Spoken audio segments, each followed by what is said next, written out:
সন্তানদেরকে সব সময় বলবেন তুমি খুব ভালো, you are the best, you are the best, you are the best.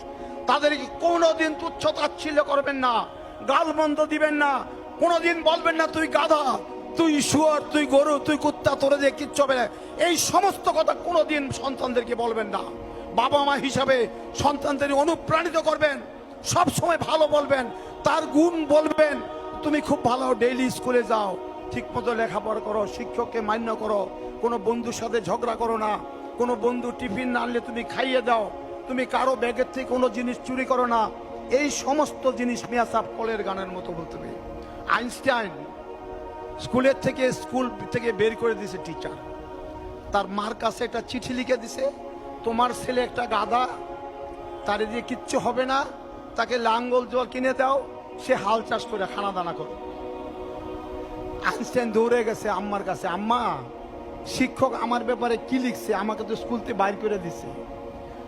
মা বলতেছেন, বাবা শিক্ষক বলছে তুমি মহা জিনিয়াস, তুমি সুপার জিনিয়াস, তুমি ডিসকভারার, তুমি ইনোভেটর, তোমাকে পড়ানোর মতো শিক্ষক এই স্কুলে নাই, আমাকে বলছে অন্য কোনো ভালো স্কুলে দিয়ে তোমাকে লেখাপড়া করাইতে।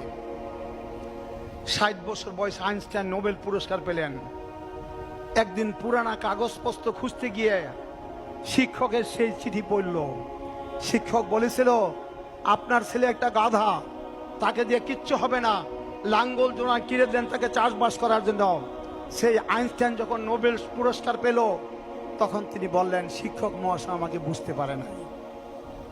বাচ্চাদেরকে সবসময় অনুপ্রাণিত করবেন, উজ্জীবিত করবেন, উৎসাহিত করবেন, উদ্দীপিত করবেন, তাদেরকে সবসময় বলবেন আপনার সন্তান ভালো হবে আল্লাহর রহমতে। প্রশংসার মাঝে শিশু বেঁচে থাকলে সে নিজেকে মূল্যায়ন করতে শিখে, সন্তানদেরকে প্রশংসা করবেন সবসময়। নিরাপত্তার মাঝে শিশু বেঁচে থাকলে সে বিশ্বাসী হতে শিখে। অনুমোদনের মাঝে শিশু বেঁচে থাকলে সে নিজেকে ভালোবাসতে শিখে। স্বীকৃতি আর বন্ধুদের মাঝে বেঁচে থাকলে সে পৃথিবীকে ভালোবাসতে শিখে।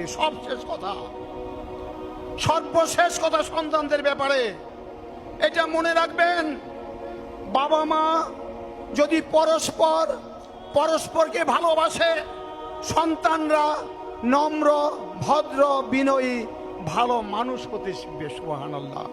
আমরা যেন সন্তানদের সামনে নিয়ে কোনোদিন আমরা অশোভন আচরণ না করি।